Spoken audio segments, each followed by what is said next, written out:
FIFA বিশ্বকাপের উত্তাপে যখন গোটা বিশ্ব ফুটবলে মগ্ন, তখন মাঠের বাইরের গল্পগুলো সমানভাবে আলোচনায় উঠে আসছে। কোটি কোটি দর্শকের নজর যেমন খেলা ঘিরে, তেমনি ফুটবলারদের ব্যক্তি জীবনও এখন ভক্তদের কৌতূহলের কেন্দ্রবিন্দু। বিশ্ব ফুটবলের অন্যতম তারকা কিলিয়ান এমবাপ্পে এবার আলোচনায় এসেছেন তার ব্যক্তিগত জীবন নিয়ে। তার সঙ্গে স্পেনের জনপ্রিয় অভিনেত্রী এস্টার এক্সপোজিতোর প্রেমের গুঞ্জন নতুন করে বিনোদন ও ক্রীড়া দুনিয়ায় আলোড়ন তুলেছে।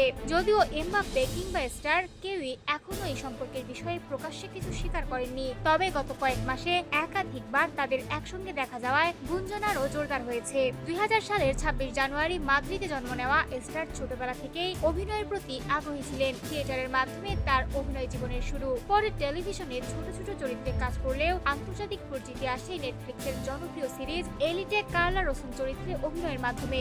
এই সিরিজ তাকে রাতারাতি বিশ্বজুড়ে পরিচিত মুখে পরিণত করে। এরপর একের পর এক সিরিজ ও সিনেমায় কাজ করে নিজের অবস্থান শক্ত করেছেন তিনি। পাশাপাশি ফ্যাশন দুনিয়াতেও সমান জনপ্রিয় এস্টার। সামাজিক যোগাযোগ মাধ্যমেও তার রয়েছে বিশাল অনুসারী। তবে তিনি নিজেই মনে করেন অনলাইন দুনিয়া তার বাস্তব জীবনের খুব ছোট একটি অংশ মাত্র। অন্যদিকে এমবাপ্পে ও এস্টারের সম্পর্কের গুঞ্জন শুরু হয় চলতি বছরের শুরুতে। প্যারিসের নৈশভোজ, বোলিং আউটিং থেকে শুরু করে সার্ডিনিয়া ও ইবিজার ছুটি, বিভিন্ন জায়গায় তাদের একসঙ্গে দেখা যাওয়ার খবর ছড়িয়ে পড়ে আন্তর্জাতিক মিডিয়ায়। তবে এসব গুঞ্জনের মাঝেও এস্টার বেশ সতর্ক অবস্থান নিয়েছেন। তিনি এ বিষয়ে সরাসরি কিছু না বললেও জানিয়েছেন তিনি ভালো আছেন। সব মিলিয়ে বিশ্বকাপের মাঠের উত্তাপের পাশাপাশি মাঠের বাইরের এই তারকা জুটিকে ঘিরে কৌতূহল এখন তুঙ্গে।